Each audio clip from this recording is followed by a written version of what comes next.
The First World War began in July 1914, when Germany marched into Belgium, and it lasted until November 1918. 9 million people were killed. The German army executed more than 6,500 French and Belgian civilians in the first 4 months of the war alone, destroying many buildings along the way. 1 million people were forced to leave their homes. Many Belgians fled to France and Holland, and thousands found themselves in Britain. Britain at that time did not have enough armaments to fight, so in 1916 it was decided a projectile factory should be built in Birtley. As many local men had gone to war to fight, Belgian refugees, along with war-wounded soldiers, volunteered to help. To house this new workforce, an entire Belgian village was created in the northwest corner of Birtley. Elisabethville, so named after the Queen of the Belgians, was entirely self-sufficient and enclosed by a fence. It had its own shops, church, school, a theatre, a hospital, football fields, and a cemetery. It was policed by Belgian officials, with the British assisting. For 2 whole years, the Belgian refugees worked day and night to produce more shells than any other factory in Britain. It was here that LeDune's grandfather and father came as Belgian refugees to work in the projectile factory, and this is their story. So, Dr. LeDune, I'll start by asking, where were your family living in 1914?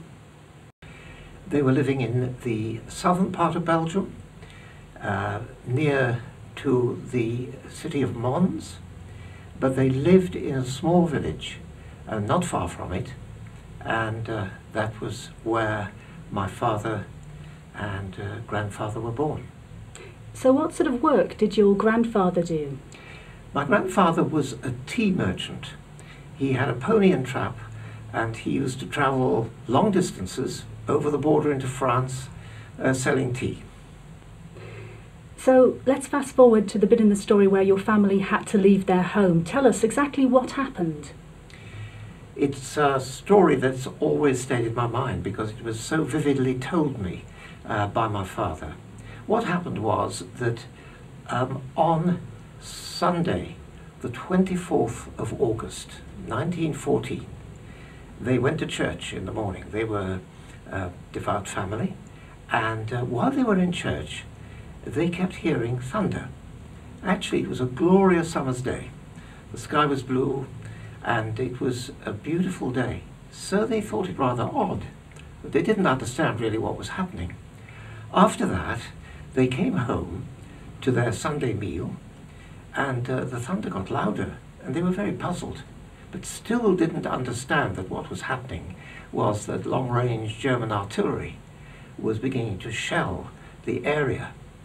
And as they were there at the meal table, there was a battering at the door, and grandfather got up to open the door, and he was confronted by the most extraordinary sight for him, and that was that there was a soldier in a kilt actually standing at the door, a Scottish soldier, and he said, "Get out, you're in the front line." So they simply got up in the clothes they were standing in, left everything behind, and rushed off into the street. Now, some people leaving were able to take some possessions with them. Your family was at the meal table. What was your family able to take? Well, of course, they were in a state of panic. So the first thing my grandfather did was to pick up a table napkin. And my grandmother picked up a little dish which was a container for salt. We might call it a salt cellar. And she just took that with her. No reason for that particularly, except that it was taking something from the home from which they were being expelled. So tell us, how did your family manage to get to England? Well, I think the first thing was that they had to get out of Belgium. And they rushed down the street to the local railway station, which was about a mile away. And the station master knew my grandfather, and he said, "Get onto that train, Leon, it's the last one leaving for France. And he opened the door of a cattle truck, pushed them in, and the train rumbled off into France.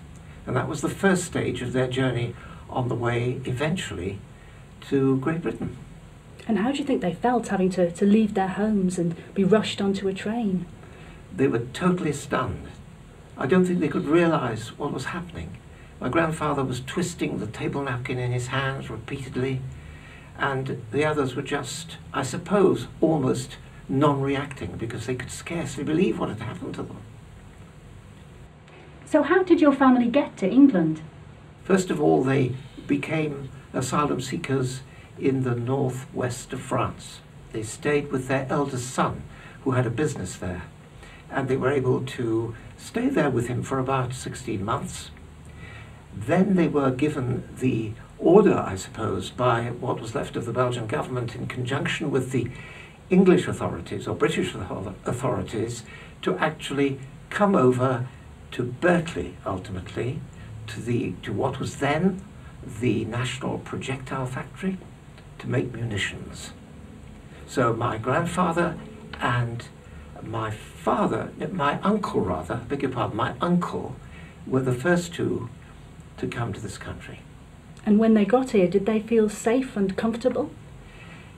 Yes, they did, because they were housed in what is known as the Belgian colony, which had been specially prepared for people coming from Belgium to do this kind of work.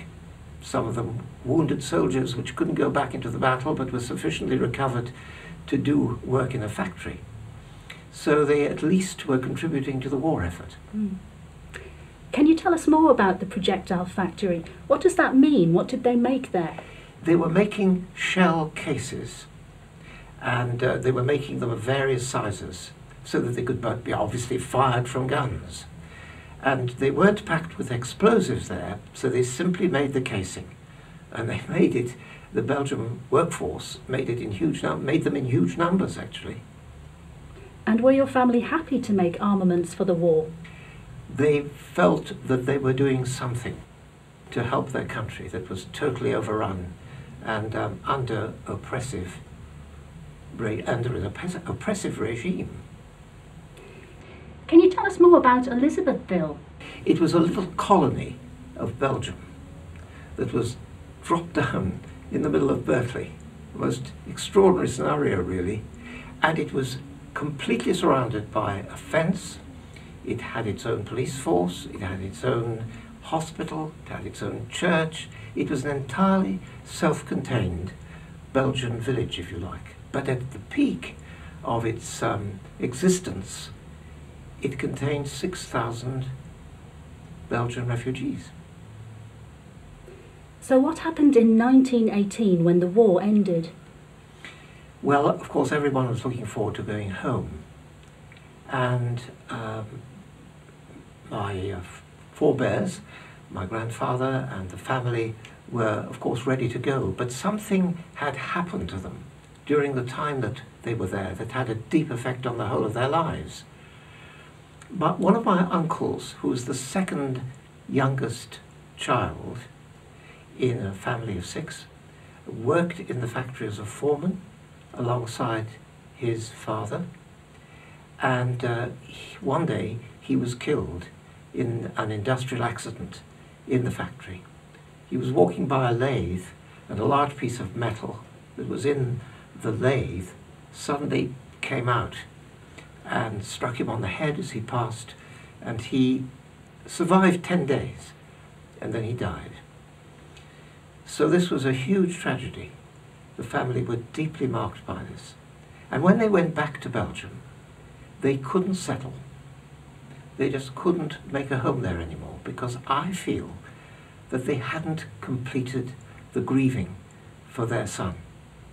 And so they came back, having felt they'd left him here and established a life in this country. So this is where you enter the story. Tell us, where were you born?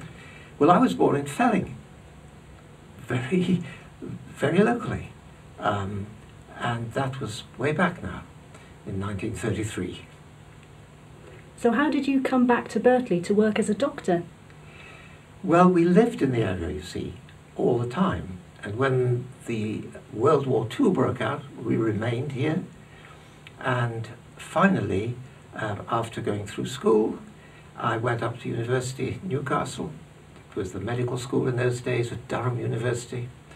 And I qualified as a doctor. And although I didn't expect to do this, I actually found work in Birtley and was a family doctor there for 34 years. Did you ever feel you wanted to go back to live in Belgium? I really wanted to go back to see it for myself. And I first went back when I was 17 and have been back frequently since then and still have a relation over there. And when I go back, I always feel deeply that 50% of my origin comes from there because my mother was English. Can you tell us more about that? How did your mother meet your father? Well, that's quite a romantic story. In those days, a girl left school at 14 and was sent out from her family to do work, to earn some money. And so she tried various jobs and finally came to find employment in a local shop. It was a wool shop, and it was in High Street, Felling. And she came to apply for a job, and my father was there, and he looked at this young girl. I thought, she's nice. And, you know, he continued just to observe things. He didn't do anything about it, and he couldn't speak English very well. But grandfather, actually, in course of time, when it was all very respectable, was able to convey to her that my father had an interest in her, and she reciprocated that. And they patiently waited till she was 21. He was 11 years older than she was, and they got married. And in process of time, I came along. Mm-hmm. So how do you feel about Birtley and Belgium now? Which do you feel is your home? I've been asked that question a number of times. This is my home. I'm British and happy and proud to be so. But there's part of me also that has my Latin origin, my French-speaking, French culture, if you like, in terms of Belgium, which was a Walloon culture. So when I go back there, I instantly feel at home. But it doesn't muddle my identity. I'm thankful for my heritage, both Belgian and British. Of course, there are still refugees today. How do you feel your family were treated back then, and how do you think it's changed now? I think in many ways there are great similarities between then and now. They were treated with kindness by many people. In fact, they were welcomed after the colony dispersed. They were welcomed into people's homes, and that happened beforehand because you were allowed to go out with a pass and you were allowed to come back, but it had to be at prescribed times. So they got to know local people, particularly people in the local church, who were very, very kind to them, and they felt welcomed. However, as is always the case, when my father and grandfather and family got into business locally, they began to feel at times a certain racial discrimination, dare I say it. That is what it was, because as far as they were concerned, these people were foreigners. And my father had quite an unpleasant personal experience of that at times. Not often, very rarely. Because on one occasion, when Belgium capitulated, he was confronted by a very angry man who said, "You coward, you horrible foreigners, you can't stand up for us, you have to give in." He was deeply hurt. I remember I was 6 at the time, and he came home from work looking very pale and distressed, and I thought, what's wrong with Dad? And he was telling my mother about this. I shall never forget that, for this reason, that he's always given me a desire to express support for what I might call the alien and stranger in our midst. And when I became a family doctor, if someone was underprivileged or came to me for various reasons and also experienced that particular reception, which still happens today at times, I would feel a particular need to demonstrate real acceptance. And you can't say that in words. I think it's something that is read in the heart. Dr. LeDune, thank you.